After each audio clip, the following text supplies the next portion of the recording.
This will be a very important video because we'll often look at what athletes are doing, especially when it comes to nutrition, and we try to copy it, thinking that we'll get the same results. This video here shows us what athletes do as far as nutrition goes. This should be a very informative video. Let's get into it. You eat 100 chicken nuggets a day at the Beijing Olympics. I think 1,000 chicken nuggets, and then you won a couple gold medals. You might think elite athletes have the healthiest diets in the world. They don't care and can get away with anything. But the truth might surprise you. Everybody that's ever been close to LeBron has said how shitty of a diet. He eats cookies, he eats everything. But what looks unhealthy is often consumed by athletes to optimize performance. You want to be able to perform the best no matter what you're doing. You have to be able to have nutritious foods. But with rumors, advertising, and crazy headlines, It might be quicker to talk about the things that aren't misconceptions. Good nutrition is at the core of high performance. So good. insane body transformations, world records, and crazy... And obviously, when you look at those commercials, it doesn't mean that they're eating that. It means that they're doing the commercial to get whatever profit they'll get from that, from doing that commercial. Just because you saw Ronaldo eating KFC doesn't mean that he's eating KFC. I hope that. longevity. From what I know and from what I read a lot about it, it's just more food in the gym. To make sense of it all, I spoke to the coach of the Olympians, the man who wrote the book on peak athletic performance, so we can find out how elite athletes actually eat. Professor Terence Tao is the equivalent of a rock star in mathematics. Regarded as Your diet. So the reason I have an interest in this in particular is because I did train university soccer players for a number of years. And one of the things I was tasked to do was make nutrition plans for each player to help them perform. I believe one of the years I coached them nutrition-wise, they won the championship. So what they did with me contributed to some success. Anyways, let's get back into it. 1 cup of coffee, 3 to 4 bags of candy in 1 meal. Is that true? I don't have time to lie. Some of the world's best athletes have the most surprising diets. My uncle told me, man, you disrespectful if you call them Skittles. Say it's power bellies. Marshawn Lynch consumed so many Skittles during games, fans held up signs saying, "Feed him and he'll run." Meanwhile, the NFL's fastest player, the cheetah, credits the speed to an unexpected pre-game snack. You know, I feel like this is part of my grandmother's secret recipe for me being so fast. You know, this is cheetah fuel right here. This right here, game day fuel. Lionel Messi once confessed, I ate badly for years. Chocolates, fizzy drinks, everything. That's why I threw up during games. Meanwhile, Premier League veteran Jamie Vardy has a pre-game strategy that sounds like it belongs to an underslept builder.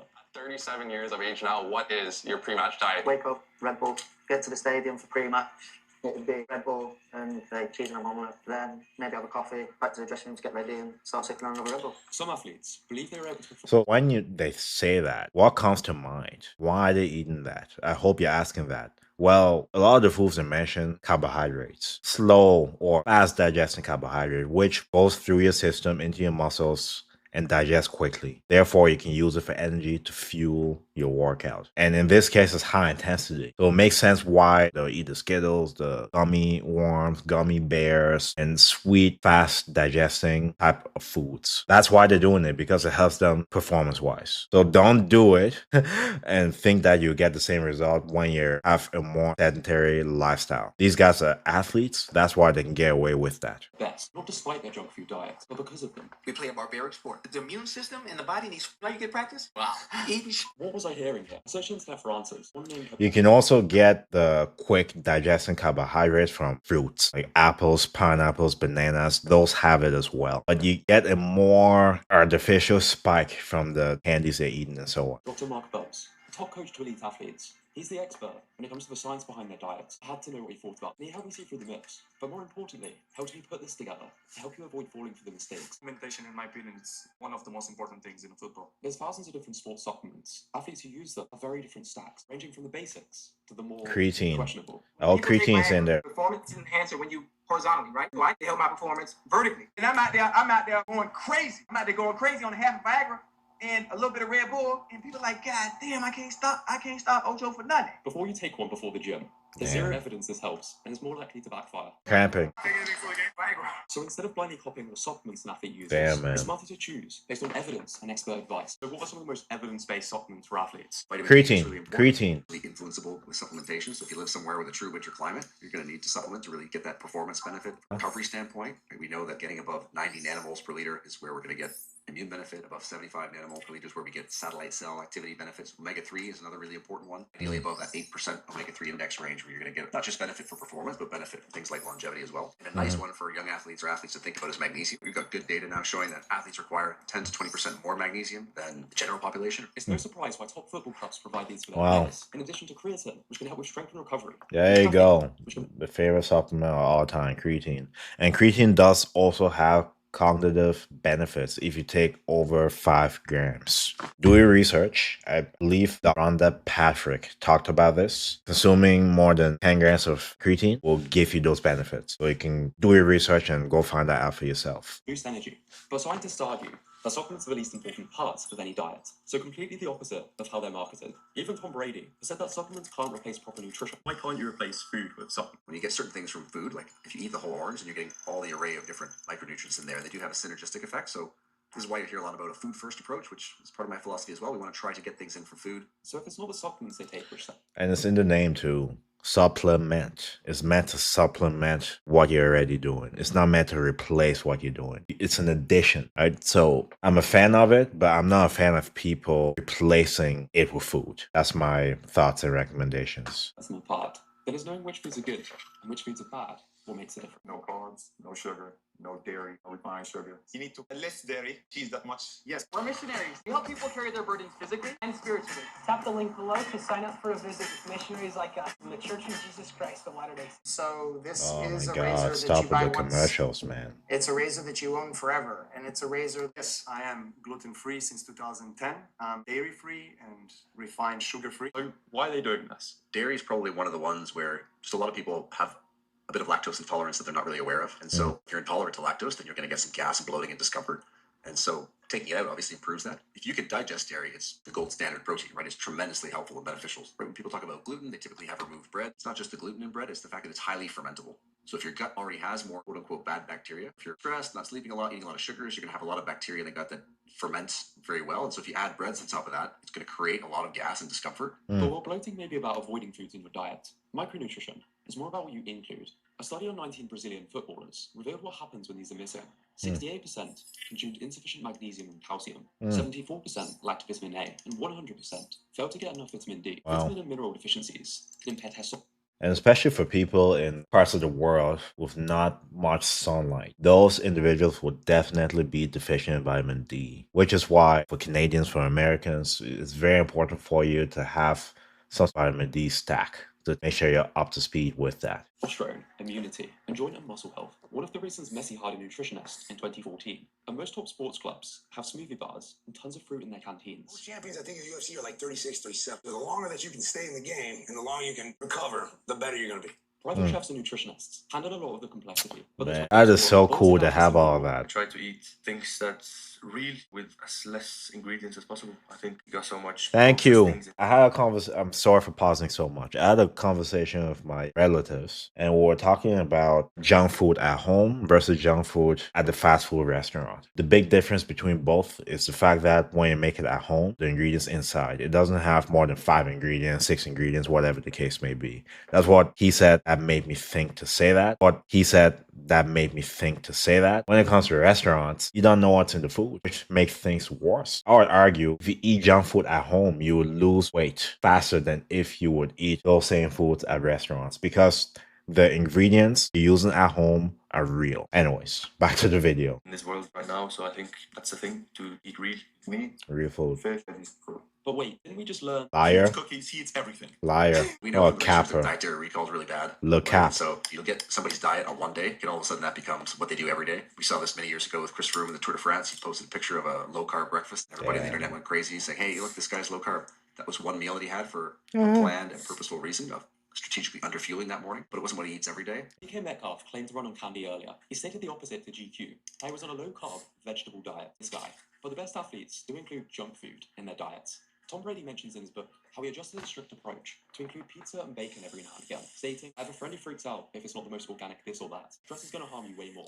Then eating that And chicken. there's a misconception when it comes to having a good physique, looking great, having the best performance possible, that you're eating so strict. It's a myth. There needs to be balance. There needs to be an understanding of the basics. Making sure you hit your caloric goals every day, your protein, fats, and carbohydrates, and every now and then having your high fat, high carbohydrate meals. And something I like to do is carb cycle based on what body group I'm training. If it's a larger muscle group, body group. If it's a larger muscle group, then I can incorporate more high calorie, high carbohydrate foods to help fuel the recovery. So things like that. Doesn't have to be so rigid, but that's the common misconception. What you don't want to remove in nutrition, and it's easy to do, is the enjoyment of sitting down and having a meal with your friends, with your family. Right? We don't want to. Training's hard enough, and being elite at whatever you're trying to do is hard enough. I think people think of footballers as like a machine where we never have cheat meals or we never have false reality. If eating 100% clean is essential to peak athletic performance, why was Usain Bolt demolishing hundreds of chicken nuggets? And how can you explain the current world's fastest man and his favorite snack? Raisin Bran Crunch, a necessity of all necessities. Elite athletes don't always stick to a healthy diet. Some go for surprising and unhealthy pre-game meals. They're eating food for fuel. That's what they're doing. For me, would be like a chicken breast and maybe a little pasta. Carbs help because you're gonna go out. Bridge is Definitely. back with our 6th annual sweepstakes. With prizes so epic, we needed a spokesperson to match.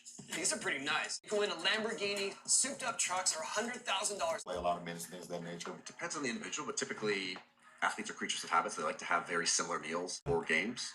For example, Carbohydrate bars, banana, a lot of gels and stuff to get the energy back into your body. health is not the And same. I mentioned as that performance. earlier in the video. It's not the same as body composition. And so You get it from bananas, apples, and so. Each end of that triangle, you've got health on the top, let's say.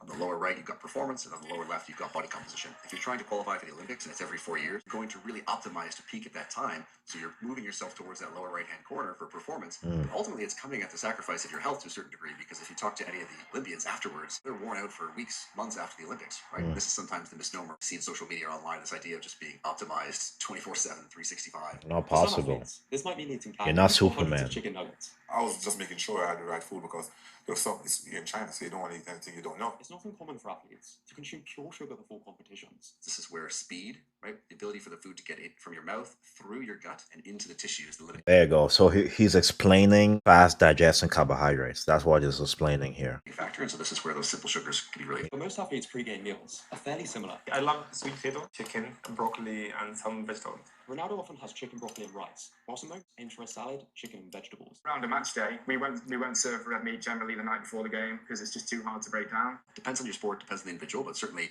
you're looking to have a bolus of protein, there's 20 or 40 grams, and then the amount of carbohydrate will depend really on the athlete, but a decent size of complex carbohydrate, and then the amount of vegetable or fruit or etc. is really negotiable depending on how they feel and what they like to have before game. But there's no way elite athletes end up performing and looking like they do because of nutrient timing. What's more is the overall protein, carbs, and fats athletes consume. Exactly. And for the people, I'm sorry I'm pausing so much, but I don't want to take someone else's video and just watch it. I need to also add my 2 cents to it as well. But to add to that point, people are so fixated on meal timing. Having breakfast has become a thing about the time of the day of eating as opposed to being the first meal of the day. I call it break fast because the first meal of the day, you're breaking your fast. What he mentioned here is making sure you have your carbohydrates, protein, fats, and total calories as a foundation, not necessarily when you have them, but making sure you have those totals at the end of the day, type of thing. Protein is really the only thing we can set it and forget it. American footballers need around 60 to 230 grams of protein a day, according to a study, depending on position and weight. Premier League players, despite being much smaller, averaged around 205 grams per day. That's crazy. Make his recommendations. That's Protein plays a crazy. key role in muscle growth and recovery, but it's the insane amount of carbs that some athletes consume that's most surprising. Then as you get into like a Tour de France rider on certain rides in the mountains, they might have 15 grams per kilogram per day, right? That's so like insane. triple what an EPL player That's would have. insane. 1,000 grams of carbs, based on the recent winner's weight. Lastly, while many people demonize them on social media, athletes typically consume 20 to 35% of their calories through fats, for Damn, health man. and vitamin absorption. In Chad Johnson's case, while he was eating a lot of McDonald's, after tracking his diet, you can see it provided him with everything he needed. But while macronutrients are important, their total energy value is by far the most key part of athlete nutrition. Say athletes can eat a lot. If it fits in macros. Calories will vary depending on the individual, depending on how many minutes they're playing. And so with basketball, 4,000 calories. American footballers consume upwards of 5,000 calories a day, depending on their position and weight, over double that of the average person. That's While Premier crazy. League footballers burn 3,789 Eating double calories what on I'm match days eating. and 2,956 Insane. calories on training days, on average, according to a small study. As you go into endurance sport, that's when it really cranks up. Like that's Yeah. when you get to the 6,000, 6,500. So they need to consume lots of fast carbohydrates, which we typically call sugar. And Michael Phelps, I know he had a very high calorie diet as well. Too few calories can lead to weight loss and poor recovery, while excessive calories can cause fat gain, which isn't always bad. I use an example in Phil Kessel, NHL player, and one of the higher body fats in the team, tested first in virtually all of the performance categories and missed the fewest amounts of games. So it becomes this question of why are we trying to take 2 or 3% body fat on? What is the goal? Is it actually going to help performance? Is it going to help health? Getting those fundamentals right is how Chad Johnson Depends on the person. at the top level, despite Or seen too many anomalies. I did it with no injury, so you're not going to tell me the way I did it don't work. Because it worked. And this is what stops me from ever copying. That's the thing too. Like, if you listen to that, don't try to do what he's doing because he said that. It works for him. It's the reason it works for him. So he's the exception. You cannot look at what they're doing and try to do it. All right. When it comes to fitness, this is what I don't like. When it comes to the social media space, just because something works for me doesn't mean it will work for you. Have to have enough, what's the word? Common sense to be able to see what's going on, ask questions, try things for yourself to come to your conclusions, instead of just following blindly. I'll make sure to keep emphasizing that. Ever again. Because Dr. Bubs suggests there's one major factor that keeps elite. So that's probably a big disconnect between what we see in the general population, which is always chasing after the shiny new toy, right? This herb from the depths of the jungle, some country, versus the real fundamentals. Podcasts, the media, and most advertising will sensationalize the most shocking and novel parts of athlete diets. And this has most people focusing on the wrong things. It helps to use the analogy of a car. If you don't have enough energy, it's like not having enough gas in the tank. You can't even drive the car far enough. Micronutrition becomes keeping the engine running well. Right? So like to change the oil and to check the engine lights that come on your car. Maintaining the It helps to deal vehicle. with that so that the athlete can stay resilient and adapt well to their training. Some cars can run a surprising amount of time without an oil change or with all the engine warning lights flashing. Look at the highest level, a lot of this is genetically driven as well. Some Yeah. athletes are tremendously lean and they don't try at all to be lean. They look like they're on the cover of the magazine and their diets are not very good.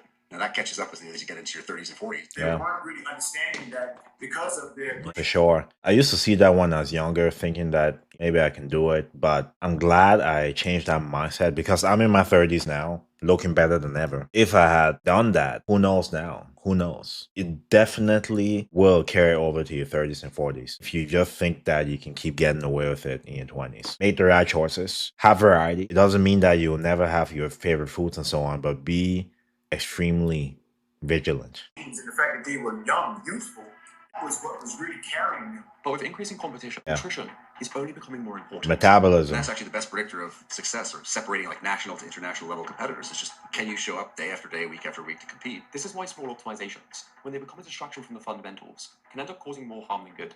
Now all of a sudden we've put the cart before the horse there and then we're causing more problems than we're solving. I often think of it like different buckets. So the big buckets are those fundamentals. So if you do really well with them, the water you can put in a big bucket is much more than what you could put in, say, a pint glass. Yeah. When you're chasing these small wins, even if you maximize the very small win, it doesn't yield nearly as much as the fundamentals. Exactly. Just like in martial arts, repeat, once you have a certain level of automation, right, consistency, then you level up to the next belt, add the next layer on. And what I found over the years is that that's the best way because then clients, whether you're a professional athlete, weekend warrior, someone trying to really push themselves, all of a sudden you just start making better decisions and your worst decision becomes much better, which is actually a really big win. Please remember this. The next time you see someone on social media pushing a diet based on what athletes eat, elite athletes don't succeed because of niche methods. They excel because they master the fundamentals better than anyone else. Consistency. Amen. That is key. That is key. Master the fundamentals in a way that's sustainable to you. Could a 50, 60, 80-year-old version of you follow your same plan right now? If not, it's not sustainable. That's what I always say to my students and clients. It has to be sustainable. We're not trying to get you to lose 10 pounds in 10 weeks. We're trying to get you to lose 10 pounds in 4 months. That is the goal. We want to make it as simple as possible. And the common thing people think is the more complicated the workouts, the meal plan, whatever the case may be is, equals more results. False. You need to master the basics and make sure it's sustainable. Making sure to hit your calorie goals for the day. Making sure to get your weekly average. If you need to eat 3,000 calories a day, 7 days in a row, that's 21,000. If you ate 21,000 in the week and you divide that by 7, and if that is your daily calories, if you hit your average, you hit the goal. Protein, fats, carbs is going to be up and down throughout the week. Just making sure to have that foundation will be key. And you repeat that weeks on end, and eventually 5 years, 10 years, 15 years, 20 years go by, the results are coming, but they're coming slowly. And if you look yourself in the mirror every day, it's minuscule. You don't even see it. But you have to have a long-term approach when it comes to this, because that way it's sustainable. Predicts. Yeah. This video wouldn't have been possible without Dr. Mark Dobbs, and I highly recommend his book if you want to dive into peak performance from a world-leading coach. Of course, I'll link all of his books and coaching in the description. As always, thanks for watching, and don't miss the first video in the series, How Elite Athletes Actually Sleep. Wow, this is a great video. Thank you for this. I'm definitely going to be doing more reactions on this. So let me know your thoughts about the video. What did you learn? What other types of videos would you like me to react to? And stay tuned for more videos. May God bless you, and I'll see you next video.